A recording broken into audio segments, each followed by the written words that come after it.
Is your New Year's resolution running more frequently? Don't. In today's video, I'm going to tell you why running might not be for you after all. Roll it. Yo, what's a crack, my happy face pullers, your personal trainer T-Talks, changing people's lives for the better through strength and fitness. Today I'm going to be talking about running for the general population. I think this topic is quite relevant at the start of a new year because many people's resolution is to run more often and take care of their health and fitness in general. However, I'd like to bring to your attention some key factors regular folks don't take into consideration when it comes to exercising. Hopefully this video will provide valuable information to help you decide what's best for you. But before you go ahead and watch the rest of this video, you know what it needs to be done. Smash the like button to make this channel more anabolic, subscribe, hit the bell, blah blah blah, you know the drill. And most importantly, stick till the end or else you have a high chance of losing all your gains. Forever.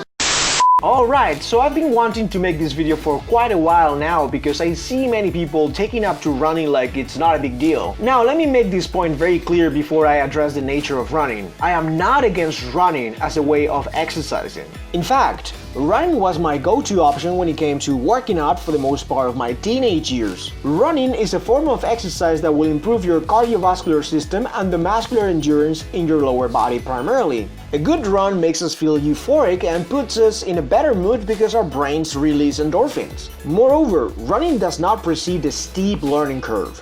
It doesn't require a lot of skill at a recreational level, and we can do it anytime, anywhere. As a matter of fact, running is so ingrained in humans from an evolution standpoint because we managed to develop a very effective system of temperature regulation that enabled us to outrun our prey on a hunt back in the days. Given all these reasons, of course we are naturally drawn to running as a form of exercise that provides a higher level of physical exertion than your day-to-day chores and activities. It makes us feel great, it's free and convenient, and as a species, we are really good at running for long distances. In sum, I have no problem with running whatsoever when you look at it in isolation.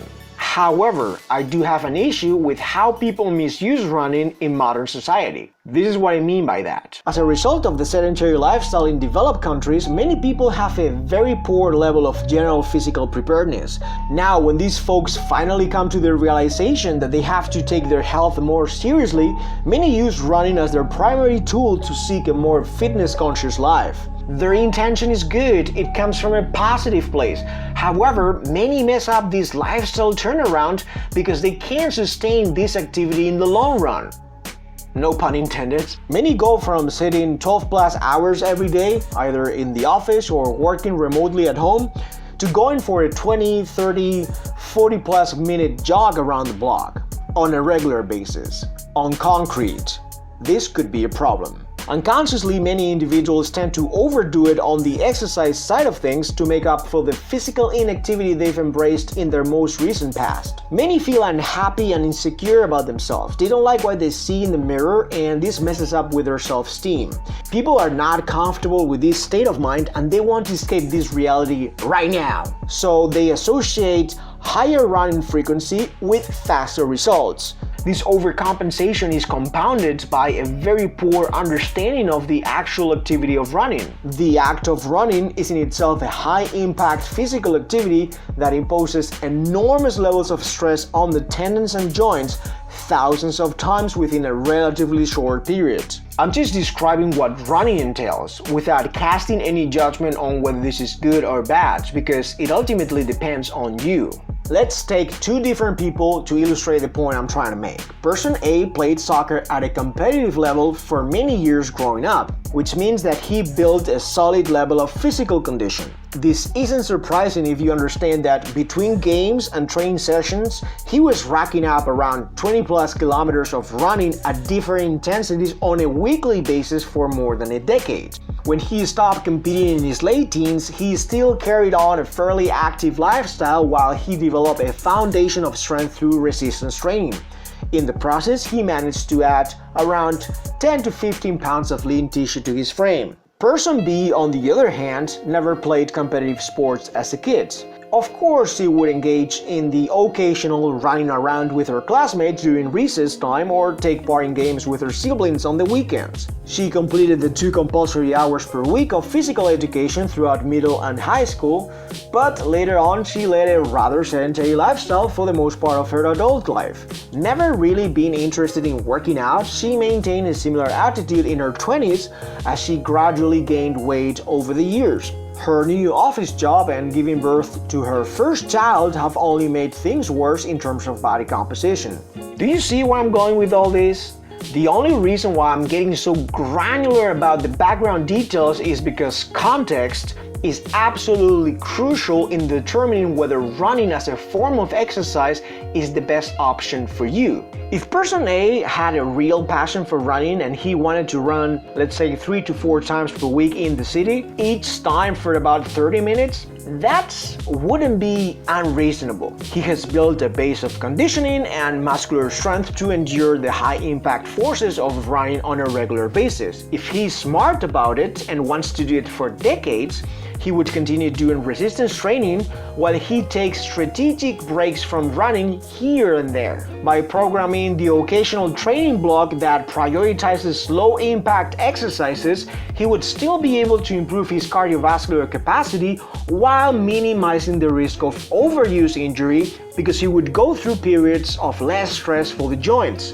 If person B all of a sudden decides to run 3 to 4 times a week on concrete to lose weight, that'd be disastrous for her. Even if she can't run as fast or as long as person A, her body will eventually break down. If you leave out the cardiovascular component of running, when you look at the strength requirements for this activity, her joints and ligaments are ill-prepared for this type of stress. Given that the last time she was exposed to resistance training was 3 years ago, and by that I mean a class of body pump in a commercial gym, how well do you think her leg muscles and connective tissue are going to absorb the sheer reaction forces coming from the ground? Not only is she unfit to cope with this repetitive and violent pounding, but she has to work much harder than person A.